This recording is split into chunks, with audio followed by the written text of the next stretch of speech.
Why is it important to protect and preserve Indigenous culture? Because our culture is going away. There's been so many non-Indigenous people that have been intruding in our culture. I think, our own kids at the end, they cannot even function because there's so much social media. I think it's to get back to our roots, where we got to bring our kids back to the land and understand just fundamental grassroots on the land with elders, getting the proper teaching. Where did you grow up? In Fort McKay. What was that like growing up in Fort McKay? 30 years ago, very humble, everybody kind of looked after each other, and now it's money driven. Yeah. That's where it's at right now. Just to be pretty frank, it's the whole world revolves around money now. Who can have the best toys? Who can have this? It's like, you should never compete with other people. Be humble at what you have. A lot of times people are not humble. And, it comes down to, and that's just reality. That's what the world we live in right now. Why did you decide to run for council? I ran because I wanted to see a different flavor to come. If you continue electing the same people, you're gonna have the same outcome. And you come in with a different dynamic. You come in from just learning how to run business and do stuff a lot different. And, transparency was huge to me. You're in business. Tell me about your business. So I got a company called Shott Earthworks. I started with 3 brothers out of High Level back in 2012. So, our primary business is light civil.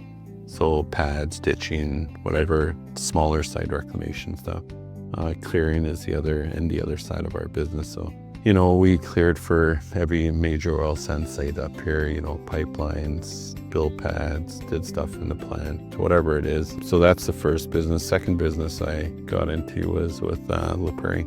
And they do a lot of stuff on the road maintenance side of it. So a lot of public stuff on the highways and whatnot in and around Alberta and BC. In your role in leadership, how would you like to reshape Indigenous culture, perception, and reconciliation across the country?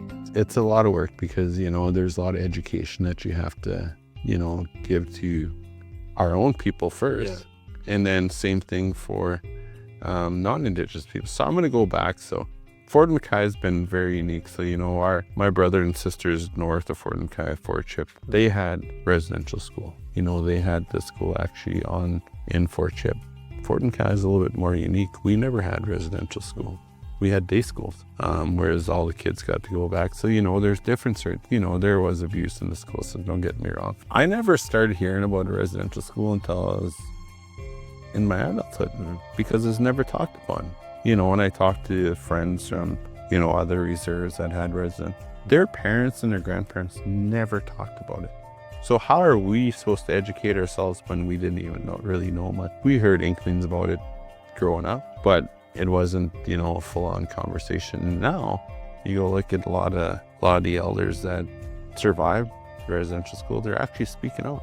I like listening to this conversation because it gives me some clarity in where we came from to where we're at, and to understand, what they lived through. And my upbringing in school is totally different from theirs. I wasn't sitting there getting strapped. I wasn't sitting there feeling the abuse they had to feel.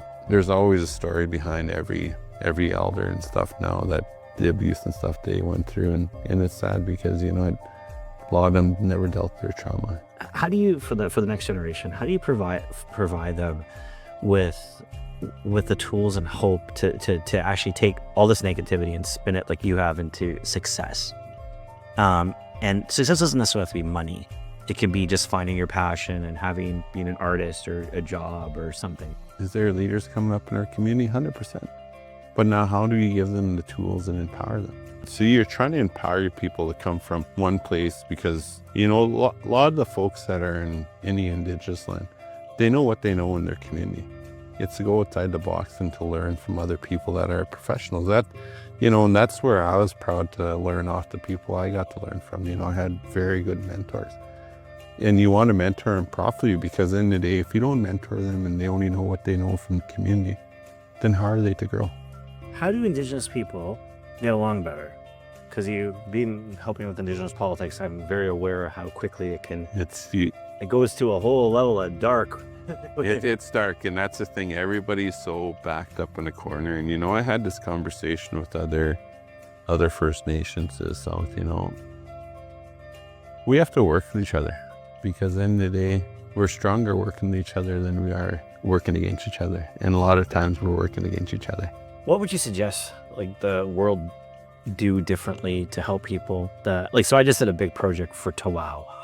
I support Tawau because there's a lot of First Nations and Métis people that use that program. Joanne and her team, and I know Joanne for years. The first time I ever went to rehab, Joanne helped me get into rehab. So I have a lot of respect for her and what she did. Like, you know, what's the one thing I'll say about Fort McKay? We caused this problem.